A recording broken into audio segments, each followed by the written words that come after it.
corazón del Atlántico Sur, un archipiélago remoto y de belleza agreste, se erige como un enigma geopolítico. Son las Islas Malvinas o Falkland Islands, un punto estratégico que ha sido testigo de disputas durante siglos. Su historia está marcada por la confrontación entre naciones poderosas, y la pregunta persiste hasta hoy. ¿Por qué, después de todo este tiempo, las Malvinas siguen siendo británicas? Para entender el presente debemos viajar al pasado. La historia de las islas es una compleja red de descubrimientos y reclamos. Exploradores europeos, bajo banderas de España, Francia y Gran Bretaña, llegaron a estas costas lejanas, cada uno dejando su huella y sembrando las semillas de una futura disputa.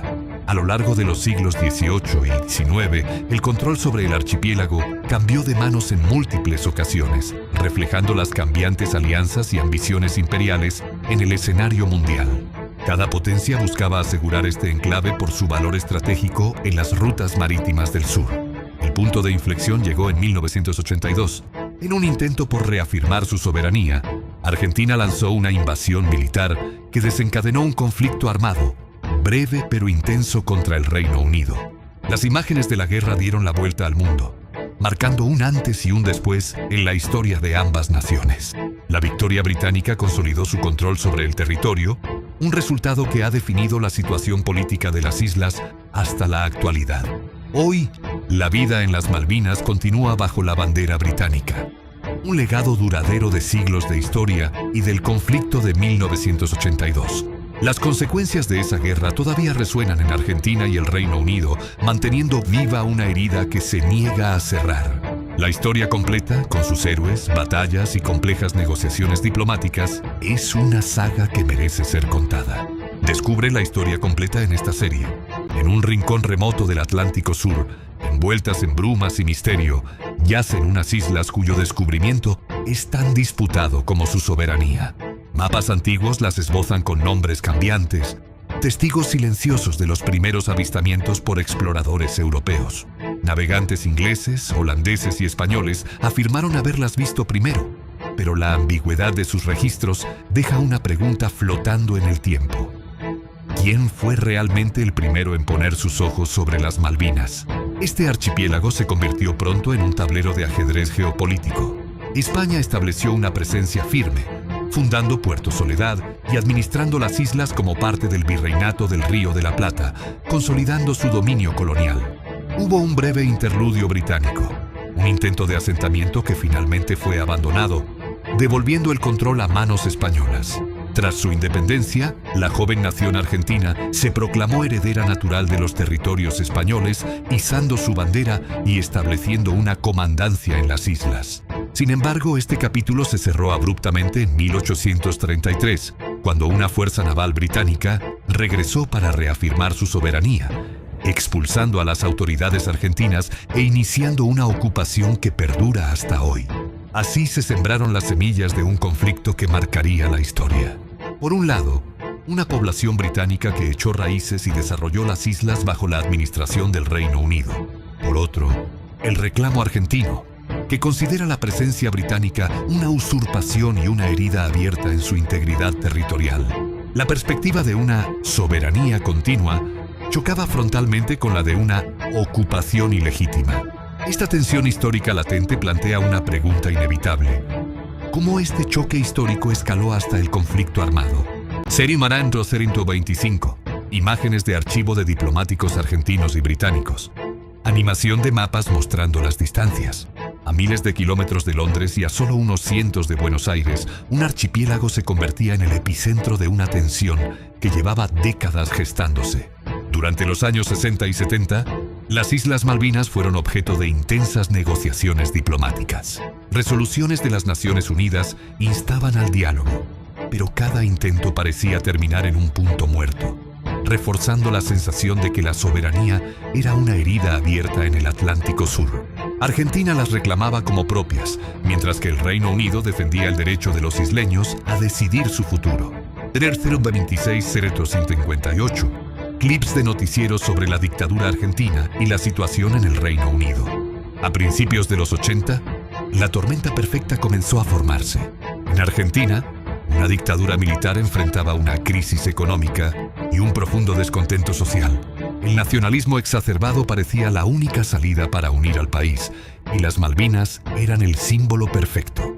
Mientras tanto, en el Reino Unido, un gobierno enfocado en la austeridad y recortes de defensa proyectaba una imagen de desinterés por sus lejanos territorios de ultramar. A esto se sumaron rumores sobre vastos recursos naturales, como petróleo y bancos de pesca, que convertían a las islas en un tesoro estratégico. Un incidente menor, el desembarco de trabajadores argentinos en las Islas Georgias del Sur, fue la chispa que encendió la pradera. Para la junta militar, la decisión estaba tomada. La invasión era una apuesta arriesgada para desviar la atención y consolidar su poder. Tártaros 59-01-15. Titulares de periódicos del 2 de abril de 1982, reacciones internacionales. El 2 de abril de 1982, el mundo despertó con la noticia. Tropas argentinas habían desembarcado en las Malvinas. Los titulares internacionales reflejaban la conmoción y la incertidumbre. La bandera argentina ondeaba en Port Stanley, ahora rebautizado como Puerto Argentino, marcando un punto de no retorno en la historia de ambos países. La pregunta resonaba en todas las cancillerías. ¿Cómo reaccionaría el mundo ante esta invasión? ¿Y cuáles serían las consecuencias de la guerra que parecía inminente? El 2 de abril de 1982, el mundo se despertó con la noticia de que tropas argentinas habían desembarcado en las Islas Malvinas y Georgias del Sur, territorios británicos de ultramar en el Atlántico Sur. En Londres, la respuesta fue inmediata.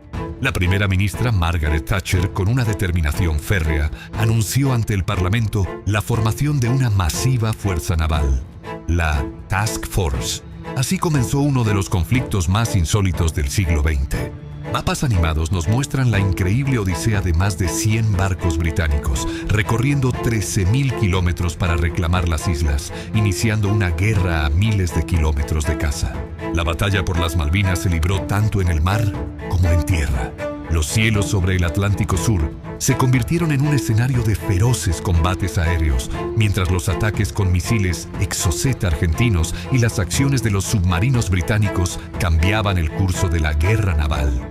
El hundimiento del crucero Arra General Belgrano y la destrucción del HMS Sheffield demostraron la letalidad del nuevo armamento. En tierra, tras los desembarcos en San Carlos, los soldados británicos avanzaron a pie a través de un terreno pantanoso y helado. Batallas sangrientas como Goose Green y los asaltos nocturnos a las cumbres de Monte Longdon y Tumbledown se convirtieron en símbolos de la brutalidad del combate, donde el coraje y la resistencia se pusieron a prueba hasta el límite. Finalmente, el 14 de junio de 1982, tras la caída de las defensas montañosas alrededor de la capital, las fuerzas argentinas en Puerto Argentino, Port Stanley, se rindieron. La noticia desató celebraciones masivas en el Reino Unido, mientras que en Argentina se sumió en el luto y la incredulidad. El conflicto de 74 días dejó un saldo trágico. Más de 900 vidas perdidas entre ambos bandos. Este breve pero intenso enfrentamiento dejó una herida profunda y duradera. ¿Qué lecciones dejó este conflicto? ¿Y cómo cambió la relación entre Argentina y el Reino Unido? En un remoto rincón del Atlántico Sur, un conflicto breve pero intenso llegaba a su fin. El 14 de junio de 1982, las tropas argentinas se rendían en Puerto Argentino y la bandera británica era izada nuevamente en la capital de las islas, que ellos llaman Stanley. Mientras en las calles de Buenos Aires la incredulidad y el dolor marcaban el principio del fin para la dictadura, en Londres se celebraba una victoria que parecía lejana. El saldo era trágico. Más de 900 vidas perdidas entre ambos bandos y un costo material y humano que dejaría cicatrices profundas. Las secuelas de esos 74 días redefinieron el destino de ambas naciones. En Argentina, la humillante derrota aceleró la caída del régimen militar, abriendo paso al retorno de la democracia en 1983. Sin embargo, el factor Malvinas se instaló permanentemente en la conciencia nacional, manteniendo vivo el reclamo de soberanía, un sentimiento palpable en cada monumento a los caídos y en la lucha de sus veteranos. Para el Reino Unido, la victoria fue un catalizador político.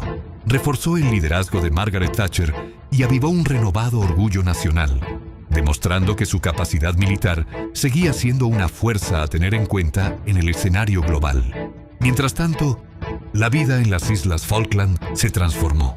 Bajo soberanía británica experimentaron un notable desarrollo económico impulsado por la pesca y el turismo. Para los isleños, la guerra reafirmó su identidad y su deseo de autodeterminación, un derecho que defienden firmemente.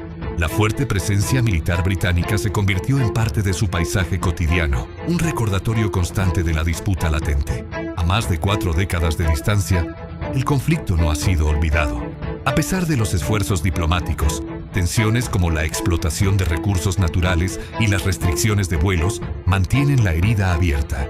La historia de las Malvinas continúa siendo un complejo tablero geopolítico y un recordatorio del profundo impacto humano que dejan las guerras, con la esperanza de que el diálogo, algún día, prevalezca sobre el conflicto.